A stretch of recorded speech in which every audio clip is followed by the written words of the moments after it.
Dia mau cari ikan yang segar, Ya. dia mau cari sayur yang segar, dia mau cari apa-apa kebutuhan pokok yang bagus. Masa, oh iya saya kesini. 4 item ini yang memang pemerintah mendorong untuk bisa lebih ditingkatkan. Saya cerewet dengan kabit pasar saya. Bawang goreng kita ini juga sudah tembus keluar. Manusia adalah produk pikirannya. Taufan juga ini kemarin dibilang hidup tidak, mati juga tidak. Supaya memang masyarakat juga tahu, rupanya ini produk lokal Palu yang sudah memang tembus ke luar negeri. Karena manusia ini adalah produk pikirannya. Membuat saya terbuka juga, saya punya pikiran. Tapi kami lihat ini kelompok penenun di Pantoloan ini sudah sudah balita semua, bayi di bawah 50 tahun semua. Nah, di pemerintahan dari Bapak Wali Kota sekarang kita, Bapak Hadi Haryanto, di periode pertama dengan Ibu Reni, kemudian di periode kedua dengan Ibu Imelda ini, beliau membuat yang namanya inkubator bisnis.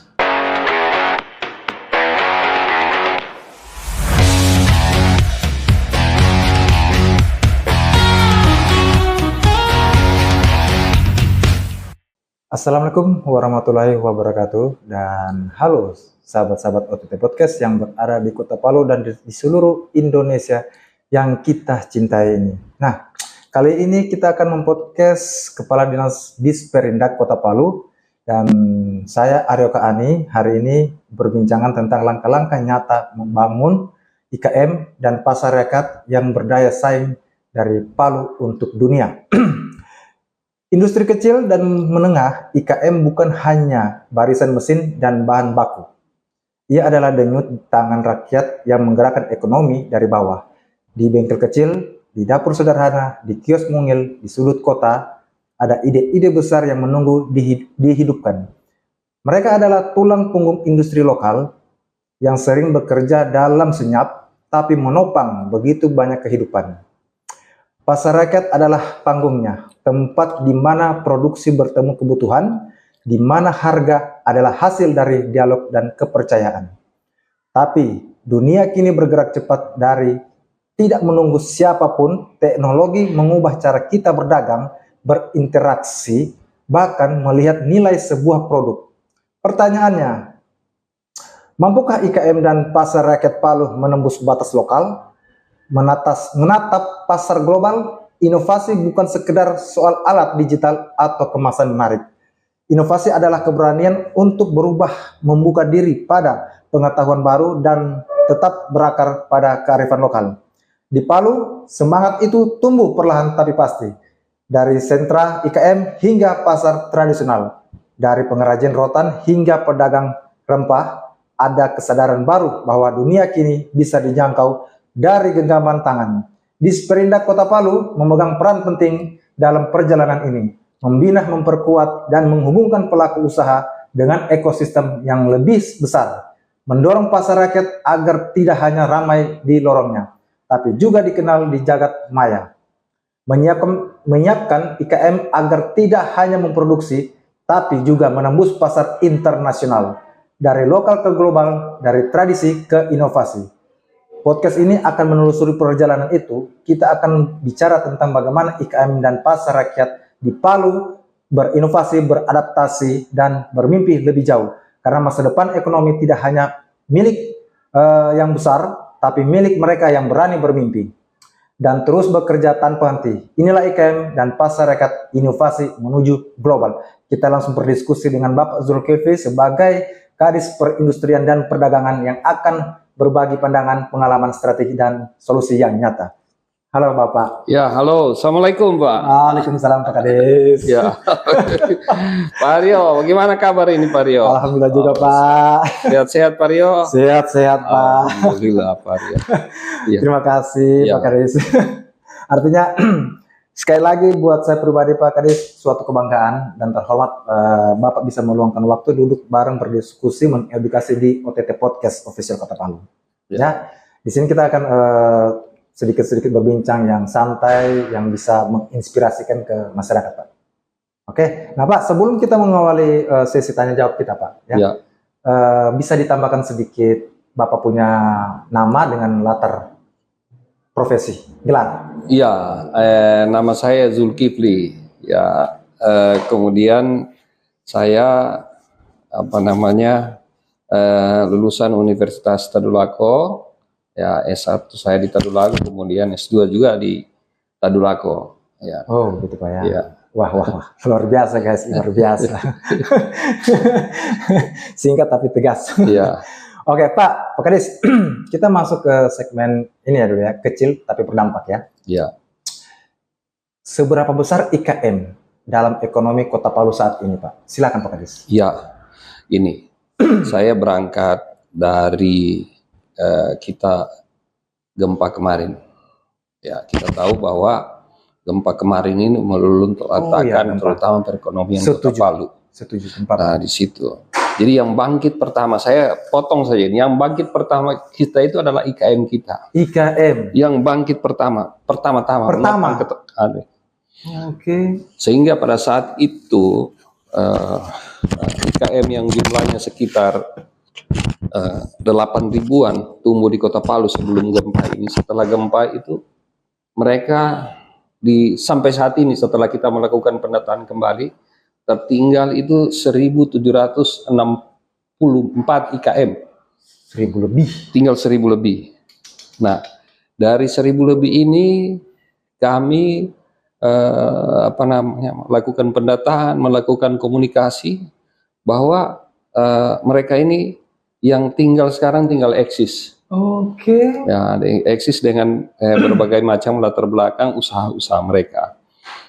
Nah, di pemerintahan dari Bapak Wali Kota sekarang kita, Bapak Hadi Haryanto, di periode pertama dengan Ibu Reni, kemudian di periode kedua dengan Ibu Imelda ini, beliau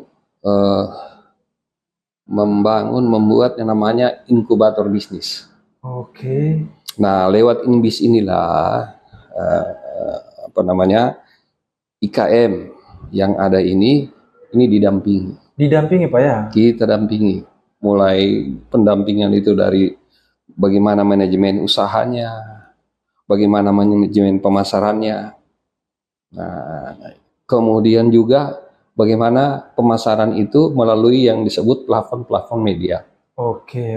Sosial. Nah, ini yang dilakukan. Nah, dari 1.764 ini ada sudah beberapa IKM ini yang kita sudah kurasi yang nantinya memenuhi etalase yang ada di New Baruga.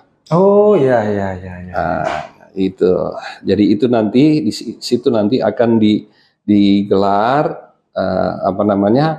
produk-produk unggulan daerah Kota Palu.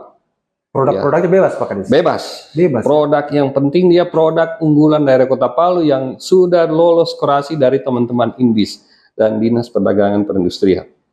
Karena di Kota Palu ini belum ada etalase atau tempat yang syarat ya, yang lebih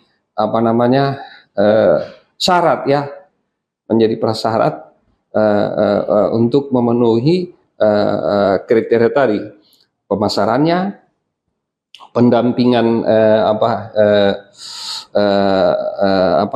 pemasaran melalui digitalnya bisa dilaksanakan di situ, kemudian konsultasi usaha bisa juga dilakukan di situ, karena disitulah nanti pertemuan-pertemuan antara teman-teman IKM ya, teman-teman Inbis bersama dengan pemerintah Kota Palu dan dalam hal ini Dinas Perindustrian Perdagangan.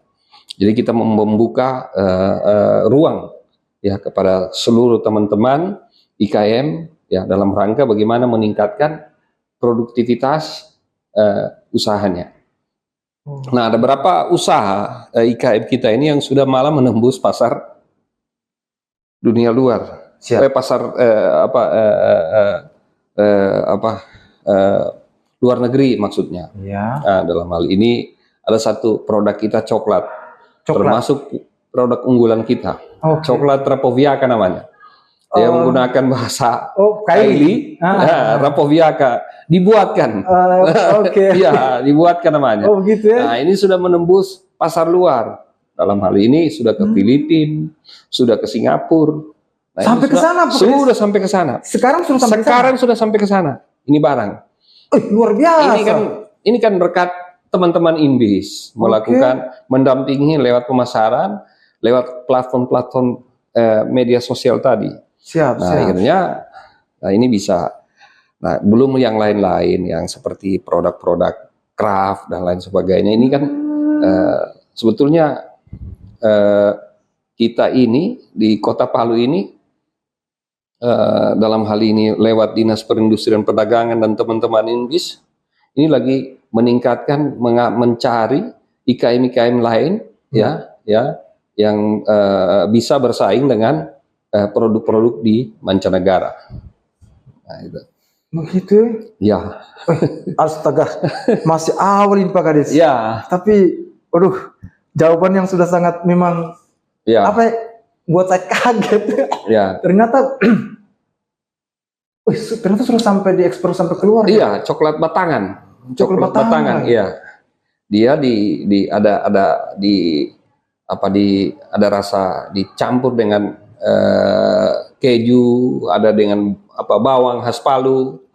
Sampai dicampur. Iya, ada di mix. Oke. Waduh. Gitu. ini sebenarnya memang masih banyak memang masyarakat masih awam yang mengenai informasi kayak begini. Memang itu gunanya memang informasi seperti Pak Kades sampaikan begini memang harus supaya memang masyarakat juga tahu rupanya ini produk lokal Palu yang sudah memang tembus ke luar negeri. Kan begitu. Bangga dong Pak Kades. Bangga dong kita. Iya, waduh saya saja di luar nalar saya Pak Kades. Di luar nalar saya. Aduh. Oke Pak Kades. Wah, cukup menjelaskan. Nah Pak Kades, kira-kira apakah ada tantangan utama yang dihadapi pelaku IKM? Dari bahan baku hingga akses ke pasar. Ya, ini yang bagus sekali. Yang penting kita, soalnya tantangannya itu agak besar, agak namun hal-hal yang kita pemerintah dengan masyarakat dalam hal ini pengusaha, bukan pelaku, pengusaha UMKM IKM-nya itu kita ajak selalu dia bertemu sehingga mengurai persoalan-persoalan. Apakah persoalan packagingnya.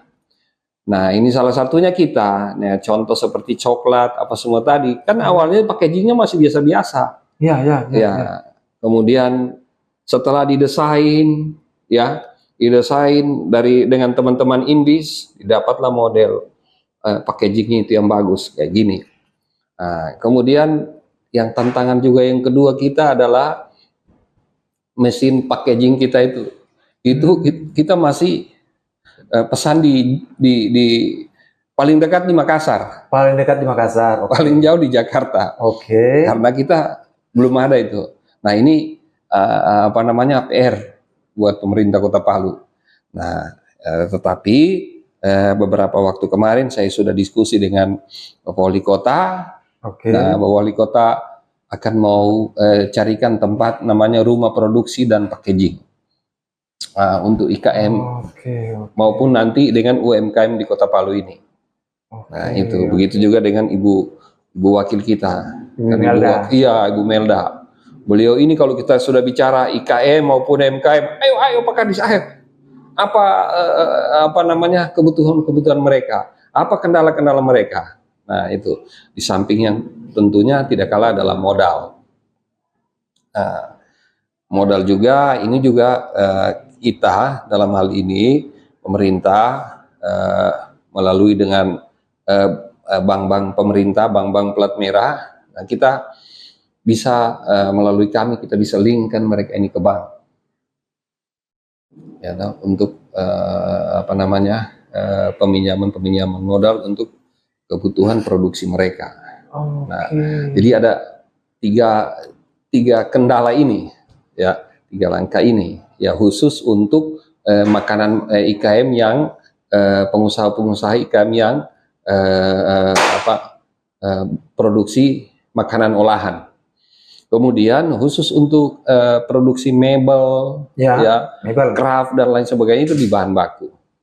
Di bahan baku. Kalau dulu kita di bahan baku kita berapa tahun yang kemarin cukup melimpah, contoh rotan. Oh ya, ya kan hanya di dekat kita di Palu. Ke Taweli saja kita sudah dapat pabrik dan lain-lain. Sekarang kan sudah jauh. Oh. Ya, sudah jauh. Faktor apa tuh Pak Kadis? Ini namanya sumber daya alam makin lama kan makin berkurang. Itu lagi ya. Iya kan? Iya betul. Dulu dia masih dekat-dekat. Nah, sekarang kemudian yang berikut ini pengusaha-pengusaha rotan ini sudah ke sumber ke daerah langsung penghasil rotannya. Pabriknya rasain ke sana. Nah, kemudian kos juga ini menimbulkan kos. Karena jauhnya lagi barang yang dikirim lagi kemari itu rotan yang mentah dikirim dan diproduksi di sini itu tentu harga dari jualnya akan naik lagi. Nah itu. Kemudian tantangan yang kedua bagi itu adalah sumber daya manusia kita. Nah, perlu pelatihan-pelatihan bagi IKM kita ini khusus untuk craft-craft ini karena kita bermasalah pada tahapan finishingnya. Ya. Kita belum serapi seperti meja yang ada kita gunakan ini. Karena peralatan kita yang masih terbatas, sumber daya juga kita masih terbatas. Oke. Nah, itu pemerintah dalam ini dinas ya beberapa waktu yang kemarin-kemarin itu membawa teman-teman yang ada di UMK IKM ini ke belajar keluar. Belajar keluar ya? Iya, belajar keluar. Ada yang ke Jawa, ada yang ke paling dekat itu di Balai di Makassar. Oke. Nah itu supaya mereka bisa produk-produknya mereka bisa bersaing. Ya khusus untuk yang craft ini. Setuju, betul. Nah, kemudian ada juga kita punya yang dikembangkan sekarang ini, pernah dengar Pak Aryo? Batik kelor. Batik kelor, iya pernah dengar. Pernah dengar, ya. Itu kenapa Pak Kadis? Nah, sekarang ini kan wali kota kita ini lagi mewajibkan. Maksudnya? Mewajibkan ASN Kota Palu ini setiap hari Kamis menggunakan batik kelor. Oke. Oh, itu maknanya ya. Kenapa? Ini agar supaya teman IKM yang bergerak di bidang batik, kemudian tenun ini, ya tenun ada dua jenis tenun kita ini, ada tenun godokan. Oh ya. Kemudian ada yang menggunakan yang namanya ini lupa juga. Jadi itulah Pak Kadis. Itu yang di ini. Pokoknya ada dua. Itu yang dikembangkan. Ya, karena kemarin ini penenun kita ini sudah lesu, ya sudah lesu. Ini kami melihat ada sekelompok pemuda yang ingin bergerak kuat di bidang itu yang kami tarik kemarin di Pantoloan Boya. Nah, awalnya mereka ini ada kelompok penenun ini, tapi kami lihat ini kelompok penenun di Pantoloan Boya ini sudah balita semua, bayi di bawah 50 tahun semua. Astaga. Iya. Bayi 50 tahun semua. Begitu. Penenun yang pakai godokan bayi 50 tahun. Saya baru tahu. Ini yang kita ya ini kalau tidak dipelihara, ini kalau kita tidak ini akan punah ini. Ya kan? Nah, di Kota Palu tinggal 2 penenun yang masih eksis yang pemantauan kami. Ada di Pantoloan dengan di Batu Sampu. Di mana satu Batu Sampu dengan? Batu Sampu dengan Pantoloan Boya. Pantoloan Boya. Nah, ini. Oke. Jadi ada 3 tadi saya sampaikan ya. Iya. Ada makanan olahan ya. yang sudah go ke internasional lah. internasional lah, kemudian craft kita, Ya. ya, mebel dan lain sebagainya. Kemudian yang ini yang lagi kita mau masih dalam hal pendampingan Inbis ini terus ini tenun ini. Gitu ya. Iya, tenun motif Itu kelor Pak ini. Kadis tergolong cara Disperindak membantu berinovasi dan meningkatkan kualitas produk. Iya, Tergolong itu ya. tergolong. Ya, salah satu kita ini untuk meningkatkan kualitas produk kita latih. Ini lagi kita kirim ke anak muda ini, kita kirim ke Jawa. Kemarin kita latih ke Jogja mereka. Oke. Di sana kan khusus untuk batik. Ya. Khusus untuk batik. Ya. Nah, untuk batik yang batik kelor ini kita bawa mereka ke Jogja. Bagaimana mereka mau mewarnai, ya toh? Ya. Bagaimana mereka mau canting itu batik, melukis, Ya. ya. Nah, dan bagaimana batik ini kualitasnya baik. Karena mereka pernah produksi tapi kualitasnya kurang bagus. Ya, betul. Nah, betul. ini. Nah, jadi ini tantangan kita pemerintah Kota Palu setelah Pak Wali menetapkan seluruh ASN Ya. Kota Palu agar setiap Kamis itu Baju batik kelor. Batik kelor dan yang satu bomba kelor. Iya. Saya pernah dengar juga itu.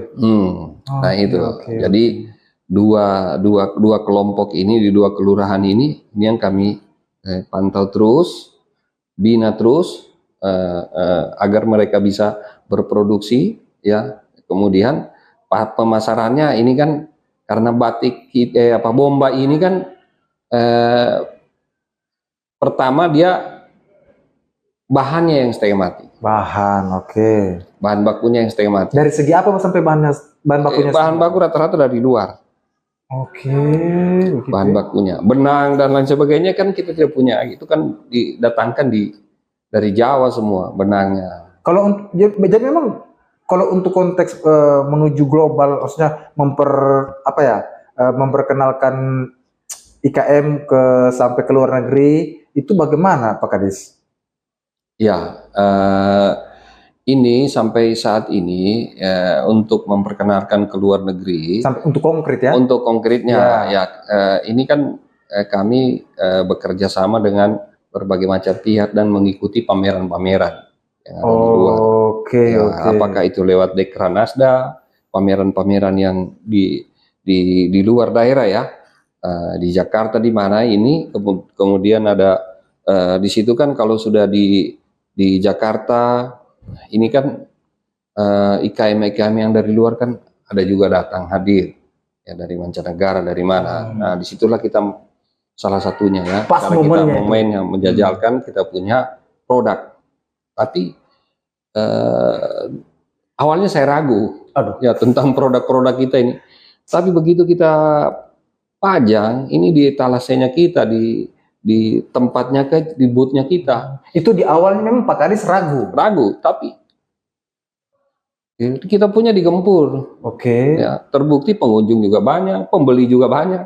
Ya, pembeli ya agak besar lah. Agak besar sudah. Agak besar lah. Karena juga kita punya produk-produk ini selalu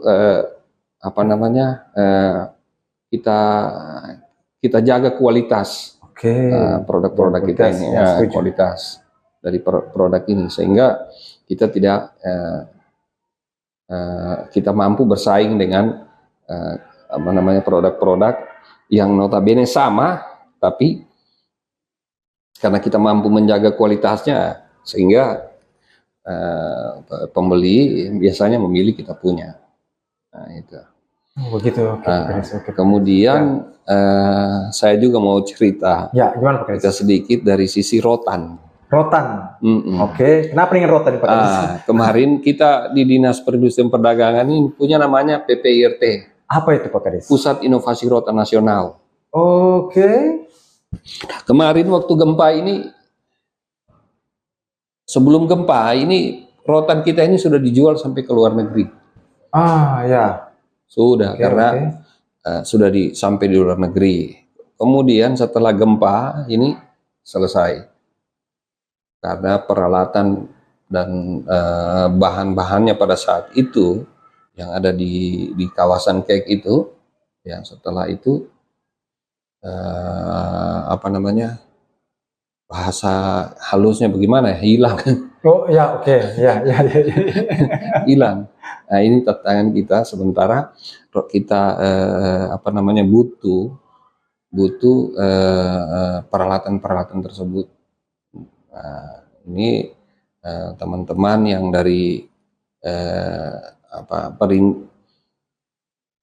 perindustrian di pusat, Iya. ya kemarin kita lakukan FGD di sini. Ya, oke. Kemudian dihadirkan teman-teman yang dari Cirebon. Oke. Kita pernah buat di 4 bulan yang kemarin.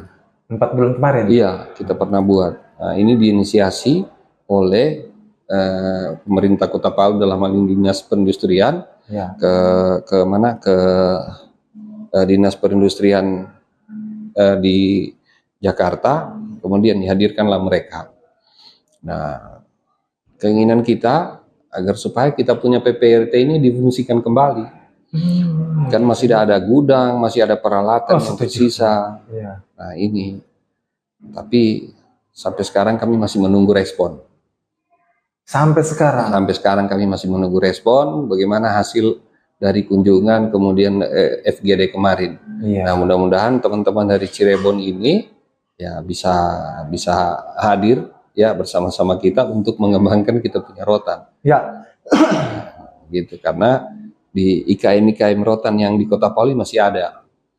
Nah, sampai sekarang? Sampai sekarang masih ada. Oke. Di Ujung Naik kita kan masih ada, masih eksis itu kan. Iya. Teman-teman kita di Ujung dan di Palu Utara. Palu Utara. Nah, ini masih ada. Kalau kemarin masih beroperasi Pak? Masih beroperasi. Masih ya. Kalau kemarin itu mereka ini masih menerima orderan-orderan dari luar. Begitu. Ya. Ya. Ini. Cuman sekarang ini apa namanya, masih terhenti ya. Karena apa namanya, peralatan mereka ya dulu masih kerjasama waktu masih ada PPRT ya, mereka kadang membawa produknya mereka di PPRT disempurnakan produknya ya. Oke. Di sana ada kurasi. Dikurasi oleh teman-teman waktu di PPRT. Nah ini sudah layak diekspor, ini belum, itu apa? Di situ kemarin. Tapi inilah yang kita ajak apa namanya, perindustrian perdagangan untuk kembali membuka mensupport kembali PPRT tersebut. Oke. Kalau itu terbuka kan pemerintah Kota Palu, apa yang dia dapat? Lapangan kerja terbuka. Setuju. Ya, mantap. Kemudian sekarang ini kalau soal bahan baku rotan, ya saya tidak ragu karena ya rotan kita yang di daerah-daerah di luar Kota Palu seperti Donggala, kemudian ada dari sebagian dari Sigi, kemudian dari mana? Parimo ini masih ada. Masih ada ya. Wah, begitu Pak Kades ya. Ternyata memang banyak memang yang masih belum pada tahu juga informasi begini sebenarnya. Makanya ini layak Pak Kades untuk ini informasi ini mantap. Aku sangat membantu. Pak Kades. Ya. Kalau pelaku IKM, pengusaha. Jangan kita bilang pelaku. Sorry. Ada salah kita. Sorry. Karena pelaku itu sorry. dalam tanda kutip ya. Ya siap. Jadi mereka ini saya revisi. Siap. Harus disebut mereka pengusaha. Pengusaha, siap Pak Kades. Oke, Pak Kades, bagaimana pengusaha IKM menjaga identitas lokal sambil menyesuaikan diri dengan selera global Pak Kades?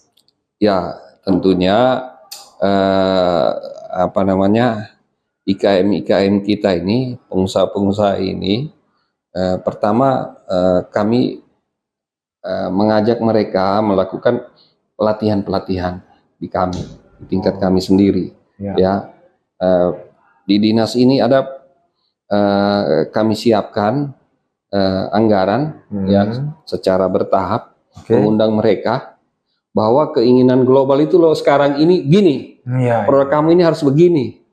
Nah, kami buat begitu. Ya, di samping itu juga mereka sendiri apa namanya, mencari lewat medsos. Oke. Kemudian di samping itu juga kami latih mereka juga bagaimana pengusaha ini menggunakan memasarkan lewat medsos itu juga dan mencari ya apa namanya, barang-barang atau yang lagi apa trending. Gitu. Jadi dalam setahun itu sekarang ini sudah pertama ya ada 20 IKM yang kami latih. Kemudian ada 20. Kemudian di triwulan pertama, triwulan kedua kembali 20. Nah, di TW3 kemarin, awal TW3 kami kembali undang lagi mereka. Oke. Untuk yang itu tadi Mas Aryo sampaikan tadi. Di sana di samping mereka kita bertukar pengalaman antara mereka sendiri, kita ajak berdiskusi, kemudian juga kita berikan pembelajaran soal menjaga identitas produk, ya, menjaga kualitas dari produk, sehingga produk dari Kota Palu ini ciri khasnya tersendiri. Ya, gitu. Kalau bagaimana wajah pasar rakyat Palu saat ini Pak Kadis? Apakah sudah mulai berubah ke arah modernisasi? Ya, itu tidak bisa dipungkiri. Anak-anak muda sekarang, ya pasti. Iya sih, memang karena memang apalagi di zaman sekarang Pak Kadis ya. Itu tidak mungkin lah. Tidak mungkin lah. Tetapi dengan kearifan lokal, dengan kita harus selalu mengedukasi mereka bahwa ini jangan ditinggalkan ini. Setuju. Ya. Tadi yang saya katakan tenun tadi itu rata-rata balita tadi itu, baik di 50 tahun. Ini kan teman-teman dari TB datang kemarin, lihat gimana penenun di Kota Palu ini masih ada nggak? Saya bilang ini masih hidup, masih ada, dan mereka support itu barang. Nah, kita juga saya sampaikan bahwa ini kami jaga. Kenapa? Walaupun ini kalah bersaing, kalau kualitasnya, karena ini sarung bomba kita ini tidak bisa dicuci kan, cepat dia luntur. Cepat terus harga masih mahal. Tetapi saya bilang itulah ciri khas kami. Ya, itulah ciri khas kami. Itu yang kami pertahankan terus. Justru nilai tambahnya di situ. Menurut saya nilai tambahnya di situ. Ini penenunnya ini bukan seperti 1 minggu, 2 minggu, enggak. Kita tidak bisa paksa mereka. Nah, jadi Pak kapan selesainya? Tunggu saja mereka. Kapan dia bilang 2 bulan ya 2 bulan. Oh begitu ya? Iya.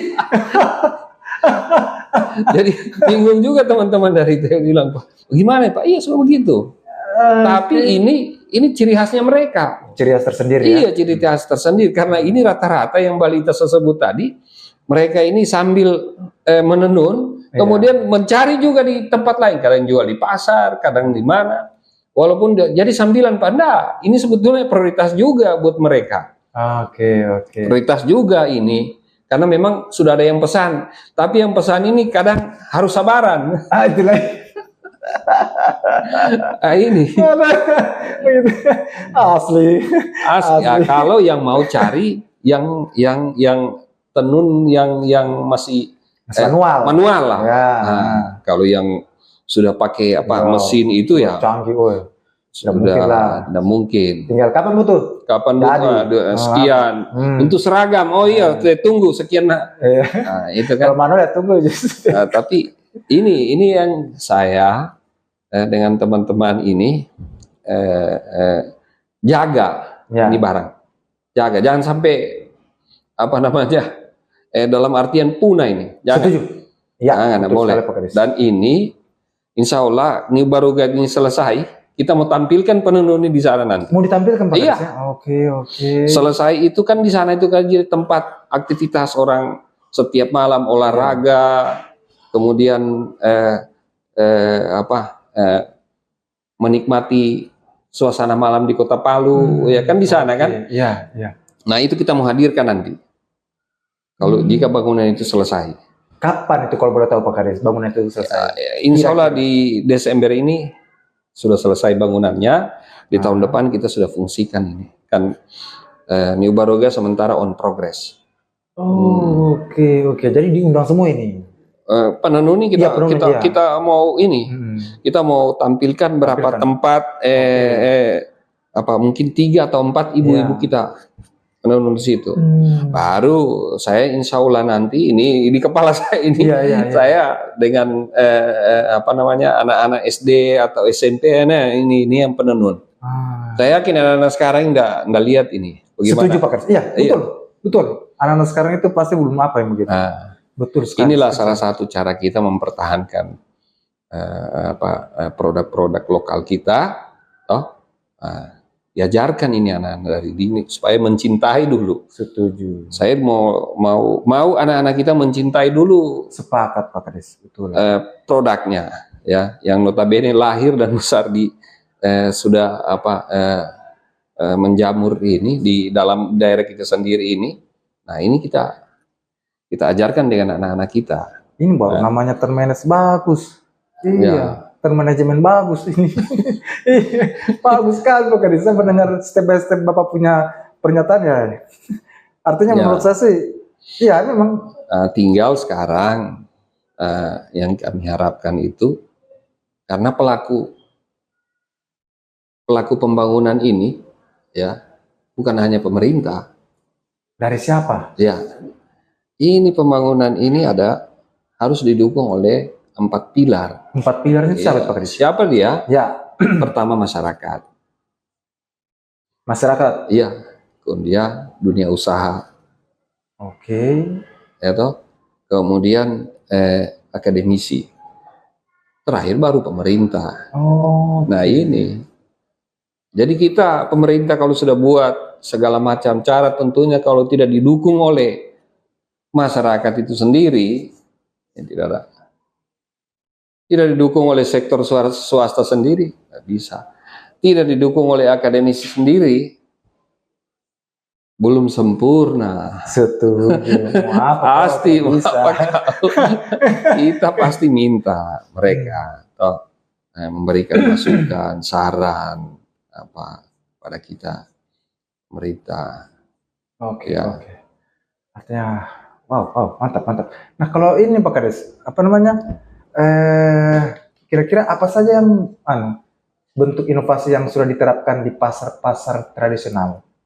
Seperti misalkan contoh digitalisasi ya, pembayaran, kebersihan atau tata kelola Pak Kadis. Ya, kita punya pasar di Kota Palu ada 9.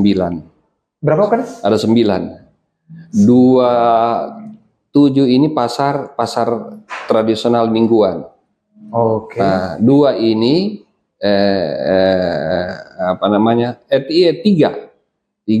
tiga pasar harian. 3 pasar harian. Iya.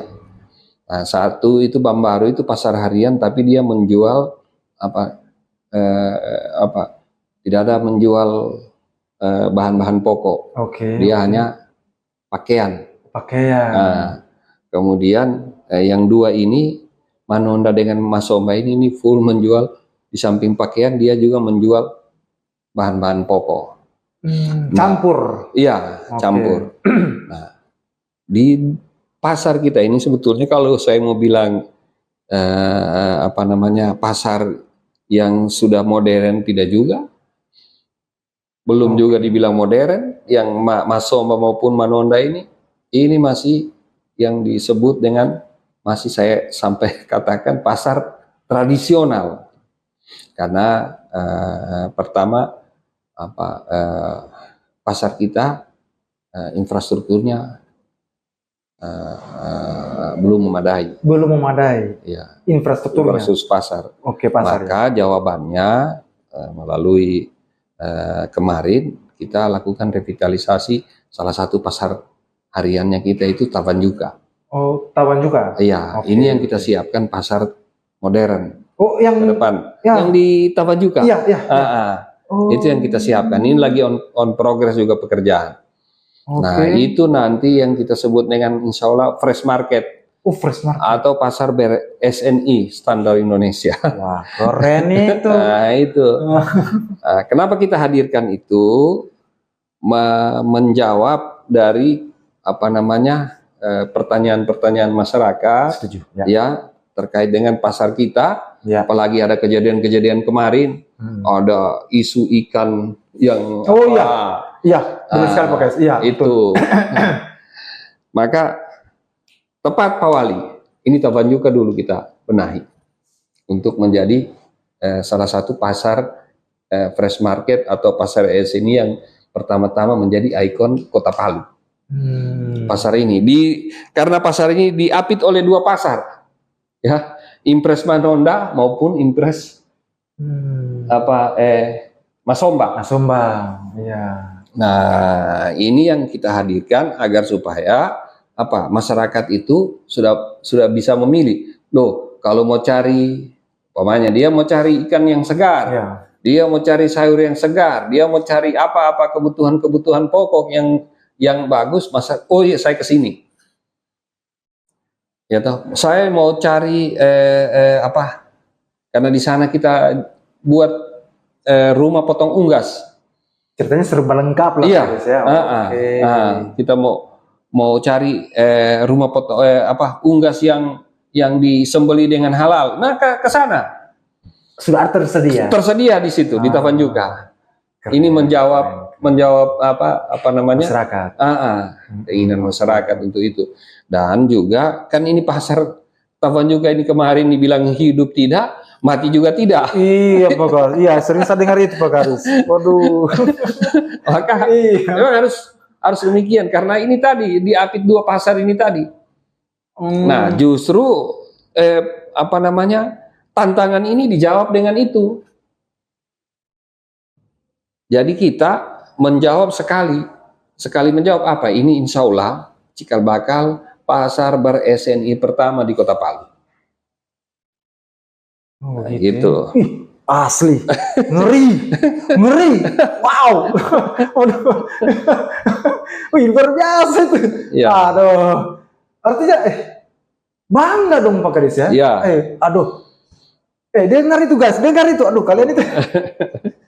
Astaga. Jadi saya minta nanti warga, ya sebagaimana saya sampaikan, mari dukung kami. Ya, pemerintah untuk kita warga Kota Palu ya. Siap. Khususnya dukung ini pasar ini menjadi pasar SNI pertama. Dengar itu guys, dengar itu guys. Ya. Gitu. Kemudian sekarang ini pembangunannya itu lagi on progress. On progress. On progress. Nanti saya ajak Mas Aryo kita jalan-jalan sekali ke Tavanjuka. Siap Pak Kadis, saya ready. Kapan Pak Kadis punya saya? Kita lihat ini kita punya Tavanjuka ini. Siap Pak Kadis, siap. Gitu. Kemudian memang di salah satu tantangan saya di dua pasar ini, tantangan cukup besarnya itu, karena infrastrukturnya di dalam ini belum tidak memadai, sehingga pedagang-pedagang ini lihat macam di Manonda itu banyak pedagang di luar. Oh iya benar. Coba lihat. Iya. Padahal ini pasar induk kita ini. Boleh dikata pasar induk kita di Kota Palu. Semua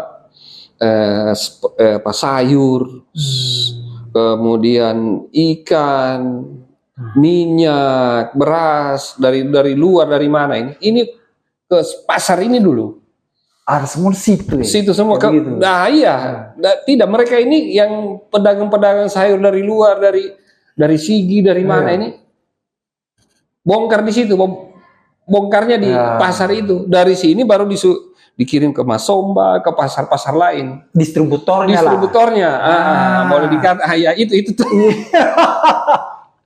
Distributornya. Ini dengan tantangan tadi infrastruktur yang tidak siap, sehingga mereka ini, ya kita lihat ya tempat kita di dalam ini, contoh yang bongkaran sayur. Ya. Nggak cukup, kadang sudah di luar, hingga mengganggu pemandangan, ya, kebersihan yang ada di situ. Nah ini tantangan kami. Sehingga petugas kami itu setiap saat, ya, pantau terus, bukan cuma pantau. Begitu gitu ya? Ada sedikit, ini sayurnya ini sudah jatuh, ini sudah ini. Saya cerewet dengan kabit pasar saya. Jadi kira-kira apakah sudah ada solusi Pak Kadis tantangan itu? Ya, sekarang ini untuk sementara, ya, bagaimana mereka ini tinggal kita atur jam. Oke. Jam mereka membongkar jam sekian, dari jam sekian. Nah, tinggal kita atur begitu. Karena memang di dalam pasar ini kan dia bekas terbakar. Kita masukkan di dalam dia, bangunan di dalam ini kan belum memadai. Iya. Sehingga kita atur jam. Gitu, juga orang juga berjualan. Kita punya ina-ina di sana itu, kalau dia pagi kita kasih masuk ke dalam dulu. Ya. Sebagian masuk ke dalam. Itu pun kita dorong masuk ke dalam itu karena tempat juga yang tidak cukup. Akhirnya tetap ada sebagian di luar. Nah, kemudian setelah jam 3 atau sampai jam 7 pagi, ini mereka keluar. Oke. Keluar di jalan semua, jualan. Tetapi kami lewat teman-teman di Sub, Pol PP, menjaga ini areal-areal di Jalan Kacang Panjang, Jalan Kenduri, dan Jalan Labu ini tempat mereka berjual ini, ya, supaya lalu lintas. Setuju. Karena memang banyak juga sudah jadi keluhan warga di sana. Kalau saya ke pasar Pak, setengah mati tanpa parkir tidak ada, ini tidak ada. Nah itu yang pertama. Kemudian yang kedua, sampah. Sampah itu di salah satu pasar Manonda itu satu hari itu 2 ton. Kemarin saya dengar punya sampah. Saya dengar ke siapa? Pak Kadis juga dari IDH. Itu. Iya, dia sampaikan seperti begitu juga, Pak. 2 ton kita itu sampah. Per hari. Iya, per hari. Kita urai itu hanya 400 kilo. Diurai jadi 400 kilo. Hanya 400 kilo.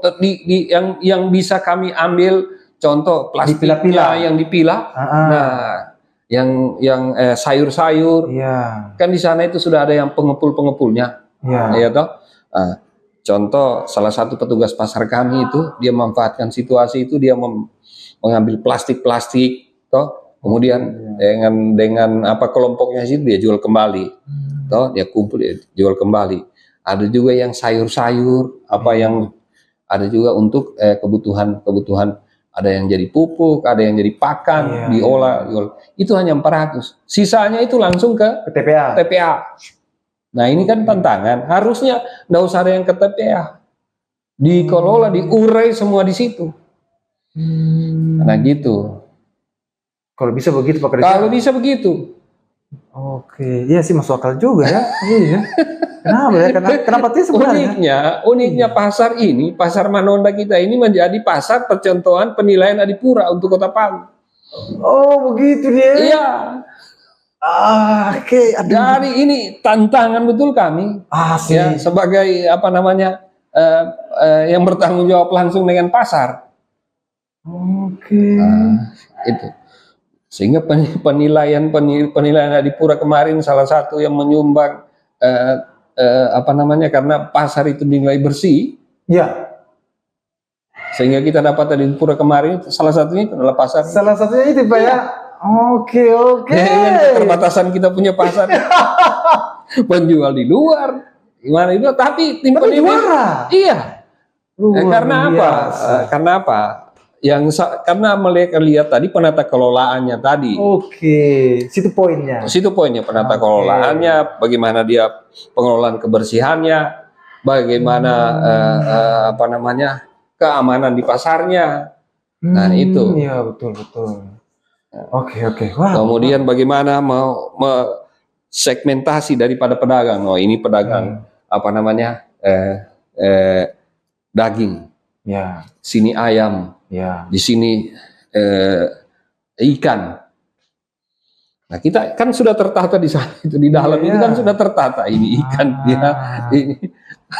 Oke, baru ngasah ini Pak Kades. baru mengerti. Iya. Baru ini saya. Oh gitu ya. Oke Pak Kades, kita masuk ke segmen dari Palu ke dunia. Iya. Ya, ini poin ketiga nih, segmen ketiga. Oke Pak Kades. Oke, dari Palu ke dunia. Pak Kades, apa visi besar Disperinda Kota Palu dalam membawa produk lokal ke pasar global? Ya, pertama kita apa namanya teman-teman pengusaha UMKM ini, saya dorong mereka ini, kamu harus bisa. Oke. Nah, saya tanamkan dulu, kamu harus bisa. Bisa apa? Bisa membuat produkmu lebih dari produk yang lain. Setuju. Oke. Nah, kemudian kamu kalau seperti tantangan yang kamu sebut tadi, ini biasa kita diskusi, Ya. modal tidak ada, tapi kalau kamu berpikir bisa, Ya. insya Allah saya bilang yang kamu sebut modal itu justru ya kekurangan modal, tapi karena kamu menggebu cukup besar, niatmu sangat ini, insya Allah bisa. Amin. Nah, itu yang saya sampaikan dengan teman-teman pengusaha-pengusaha UMKM maupun mendorong itu agak. Kemudian langkah-langkahnya tadi saya sudah sebutkan toh, ada teman-teman Indis betul. yang mendampingi mereka, baik itu dari sisi mereka baik itu dari sisi pemasaran, manajemen keuangannya, pendampingan dari para produknya. Nah, itu. Oke. Maju Pak Kades. Kalau strategi Pak Kades, strategi branding dan mempromosi agar produk IKM ini Palu dikenal sampai di luar negeri. Ya. Strategi. Ya, strateginya ini di samping mengikuti pameran-pameran, juga baik di tingkat nasional, nah kemudian di tingkat lokal juga kami buat expo juga, ya. Karena kenapa kami buat juga demikian? Kalau kita juga tidak mendorong kegiatan-kegiatan expo, kegiatan-kegiatan pameran-pameran lokal kita yang ada di kota ini, mereka juga biasanya karena stagnan juga mereka. Nah, kemudian, yang kedua tadi yang saya sampaikan itu lewat yang namanya Dekra ini, mengikuti pameran-pameran yang ada di luar. Itu dari bentuk strateginya Pak Kades. Oke. Sebenarnya sih itu sudah masuk juga dalam pertanyaan saya berikutnya sih sebenarnya. Sudah terjawab. Nah, coba saya coba masuk ke ini Pak Kades. Ini tinggal 2 poin pertanyaan sebelum kita closing. Ya, podcast kita hari ini. Nah, Pak Kades, kira-kira ada pesan untuk pengusaha. Iya. Pesan untuk para pengusaha IKM dan pedagang pasar yang tidak takut berinovasi dan bermimpi besar, Pak Kades. Apa kira-kira Pak Kades? Pertama, mereka harus bisa mengatakan bisa dulu pada dirinya. Poin pertama harus bisa mengatakan bisa. Siap. Karena manusia ini adalah produk pikirannya. Kalau teman-teman pengusaha ini dia bilang saya tidak bisa, maka dari ujung rambut Sampai ujung kukunya akan mendorong dia mengatakan tidak bisa dia berproduksi, tidak bisa dia berinovasi. Sebenarnya kata kuncinya hanya itu, hanya satu. Bisa. Bisa. Iya, harus. Karena kata manusia, saya ulang, manusia adalah produk pikirannya. Nah, ibaratnya apa ya? Kalau ibarat ada satu kasus, ada orang mengejar kita. Oke. Ada orang mengejar kita. Tuh kita dikejar ini kayak. Terus ada apa tembok? Ya. Ada tembok. Oh tidak bisa. Begitu dia bilang tidak bisa saya menyeberang tembok, maka buntu semua pikirannya. Semua ini tindakan yang tidak bisa. Begitu dia bilang bisa, loncat dia bisa. Oke, betul Pak Karis. Iya. Karena bagian-bagian komponen-komponen lain yang disampaikan tadi itu tinggal pendukung. Tapi kembali ke kita dulu, ke kita pribadi dulu. You bilang bisa, oke, saya bisa. Nah, gitu. Seperti Mas Aryo lah. Sekarang ini podcast orang, saya ke sana. Maka semua organnya Mas Aryo bilang saya bisa, saya ketemu sama si ini. Tapi kalau begitu bangun tidur dia bilang, aduh sakit ini, aduh jangan dulu saya ke sana. Maka semua bilang tidak bisa. Coba. Iya. Betul Pak Karis. Iya, baru sadar itu ya. Jadi saya enggak banyak saya menyampaikan dengan teman-teman pengusaha. Kamu bisa. Pikir dulu kamu bisa. Jangan berpikir tidak bisa. Jangan berpikir ini, jangan berpikir ini. Buat dulu. Motivasi ya, buat dulu. Nah, gitu. Dengar itu guys. Artinya kalau kalian itu yang mau beragenda atau berkegiatan, jangan dulu langsung kata atau pikiran tidak bisa, tapi harus bisa. Ya. Harus optimis. Kalau tidak bisa juga baru sadar. Iya betul. Saya baru sadar juga ya. Iya. Harus bisa. Iya. Asli.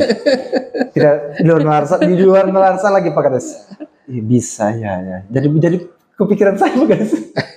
Oke Pak Kades. Poin terakhir pertanyaan dari saya Pak Kades sebelum kita closing statement dan mengakhiri podcast kita di hari ini. Ya, Pak Kades. Ini pesan Pak Kades. Jika Palu bisa dikenal dunia lewat satu produk unggulan, ya. Kira-kira produk apa yang paling mewakili semangat daerah kota Palu yang kita cintai Pak Kades? Ya, bahwa Palu ini dikenal pertama karena bawang. Satu, bawang. Kedua, rotan. Kemudian 3, coklat. Ketiga, 4 adalah kelapa. 4 ini ya? Iya, 4 ini yang dia kita dorong terus. Ini ujung tombaknya? Iya. Ini ujung tombaknya kita. Selain dari itu? Selain dari ini adalah pilar-pilar yang menopang di luar dari 4 produk tadi. Ya. Coba Mas Aryo ke pelabuhan kita. Ya. Di sana setiap saat, setiap waktu kapal-kapal itu mengangkut yang namanya produk kelapanya kita. Iya. Nah, ini yang nanti ke depan kalau baiknya itu produk kelapa itu kalau sudah keluar dia sudah dalam bentuk jadi, nggak usah seperti sekarang. Jadinya itu bagaimana? Jadinya sudah jadi nata de coco. Yang sudah biasa dijual-jual itu salah satu contoh turunan produk kelapanya. Iya.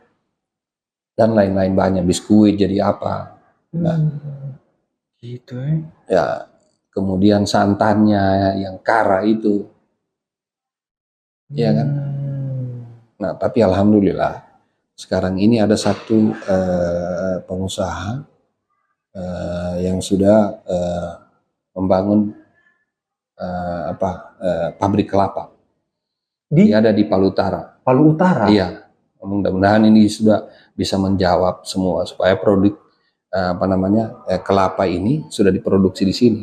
Jadi keluar itu dia bukan dalam bentuk setengah jadi, dia sudah dalam bentuk jadi.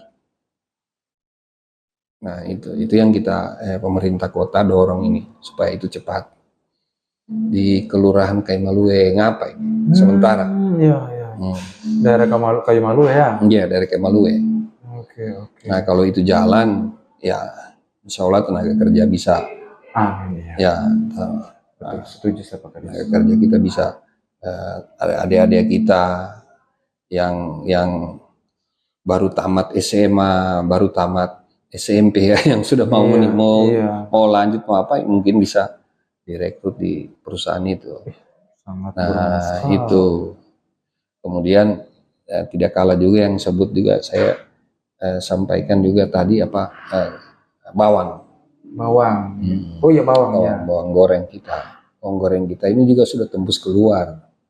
Iya. Itu tidak masuk dalam dari 4 kategori yang tadi Pak Kadis. Yang bawang ini. 4 item iya. Bawang ini satu. Justru. Bawang tadi ya? Iya. Justru dia ada bawang. Oh iya bawang ya. Kemudian ada kelapa, ada rotan, ada coklat. Oke. Nah itu. Luar biasa. Iya artinya iya. Terdiam saya Pak Kadis. Iya saya jadi merenung, jadi berpikir sendiri. Iya.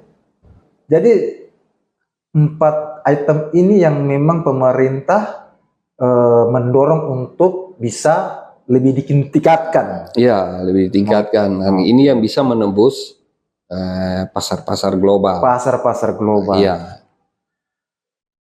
Oke Pak Kadis. Ya. Terima kasih sudah terjawab semua, sudah apa yang kadang yang pertanyaan dari masyarakat juga, ya kan? Dan juga tidak secara langsung menjawab dari saya punya ini juga sih. Iya. Saya juga mau himbau kepada teman-teman pengusaha IKM supaya berproduksilah. Tetap berproduksi terus dan berproduksi dan jangan berhenti berproduksi. Nah itu saya.